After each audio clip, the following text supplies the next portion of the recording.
Well, I'm gonna just put this on like that because ho ho ho. Merry Christmas, everyone. Yes, we are Chelsea fans. We are charity football club. We come bearing gifts to all the other teams. You would like some points? Here you go. You would like some points. Absolutely. Like, what on earth, man? This is the most Chelsea performance. Why is it that they always do this? Why do they always do this? I'm not usually a person who goes crazy about stats, but this always happens. Why does this always happen?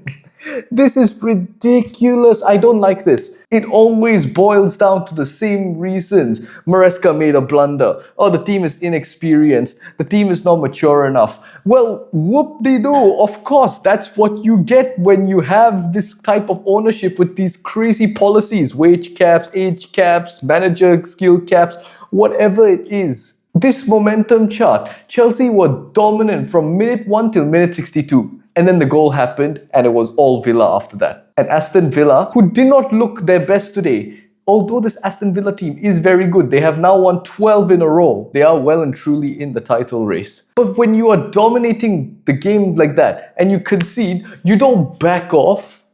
No, it's all been working for you. You double down on what's been working for you and you go and try to create more chances. I don't know what Maresca was thinking. You know, Maresca, he was in the stands. He wasn't on the touchline today because he got banned.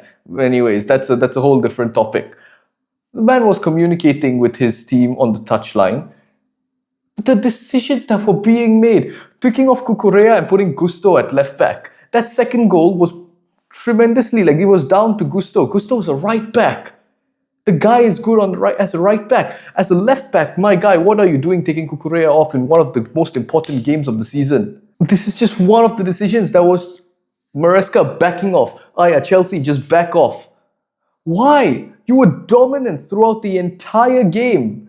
Chelsea were dominant throughout the entire game. What on earth is it that they have in their minds that it's just down to lack of maturity, lack of experience in the team, because suddenly just levels drop amongst all of the players. Then Maresca is making these silly substitutions. I don't know what he was thinking, bringing Liam Delap on.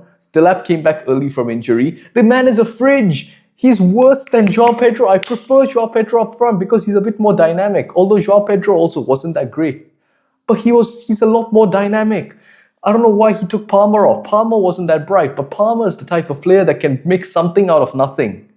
He can have a bad day, but then he can still stick it in the top corner in the 90th minute. That's Cole Palmer for you. Cole Palmer is able to produce something out of nothing. I wanted to see Estevao come on, but not for Cole Palmer. Garnacho is mid.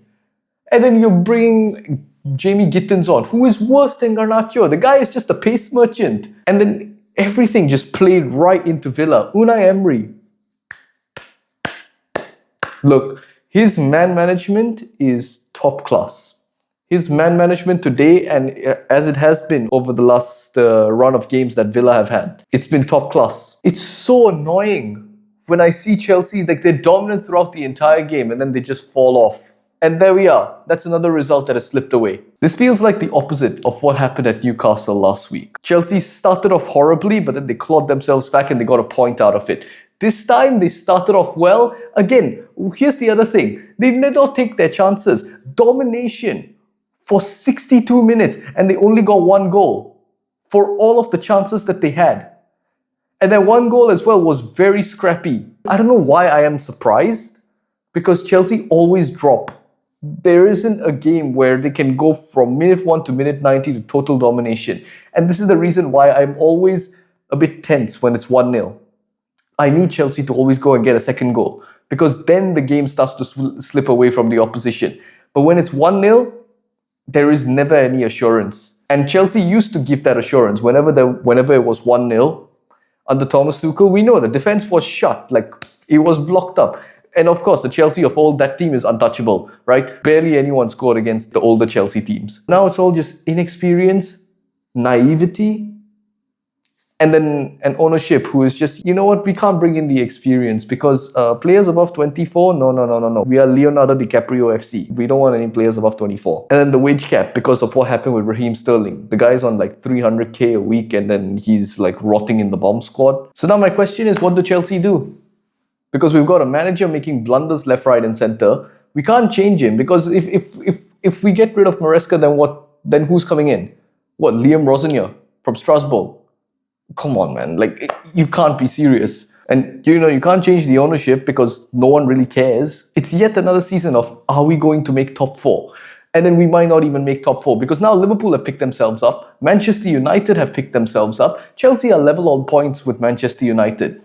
That's how bad this is. Manchester United, who are supposed to be mid, they are supposed to be terrible. They've picked themselves up. Chelsea are now level on points with Man United. Liverpool, who fell off a cliff, are now ahead of Chelsea on points. Aston Villa are well and truly in the title race and they play Arsenal next week. We'll see what happens over there. This is embarrassing. This is terrible. This is nowhere near a good result, even though Aston Villa are a very strong team this season. But to lose in that manner, after so much domination, it's just unacceptable. And now again, we could actually slip into the Conference League. Oh my goodness. No. I'm not doing Conference League ever. I'm not doing this Conference League nonsense again. Now you're kidding me. Chelsea need to get top four, right? And we're again in this conversation. Oh, are Chelsea going to get top four? It's looking shaky. I thought Chelsea were one of the teams that were going to solidify themselves in the top four. No. None of that. None of this happens. This is too much work, too much thinking, too much effort, right? Too secure of a situation. We are going to go, there's always that suspense that is needed, you know? Are Chelsea going to make it? Find out next week. And next week, you mess around, you find out. That's what Chelsea are doing. You know what? I'm absolutely going to tower over you for like a good part of the game. And then when it really matters, I'm going to let it all slip away. Yeah, let's get the wallets out. You know, time for charity. You know, here we go. You want some 5 euros? Here, take. Yeah, what do you want? You want 10 ringgit? Here, 10 ringgit, take. You want Singapore dollars as well? God, I got Singapore dollars. Here, take. Oh, you don't expect it? Okay, fine. I got Swedish crowns. You want Swedish crowns? Yeah, take. Seriously, like this team. I've got these banknotes in front of me now. Flip heck, man. This team is making me do weird analogies. You want points? Take the points. Have some candy. Let me know what you thought about the game in the comment section below. Where did Chelsea go from here? Where did Chelsea go next? Bournemouth. No. Bournemouth. Chelsea played Bournemouth already at the start of this month, and now we have the return fixture coming at the end of the year. Oh my gosh. Alright. Well, I'll see you after Chelsea have played Bournemouth. Let me know what you thought about this in the comment section below. And where did Chelsea go from here? What did Chelsea do? Maresca in, Maresca out? Let me know your thoughts. Thank you so much for watching. And I'll see you after Chelsea have played Bournemouth. Take care. Goodbye.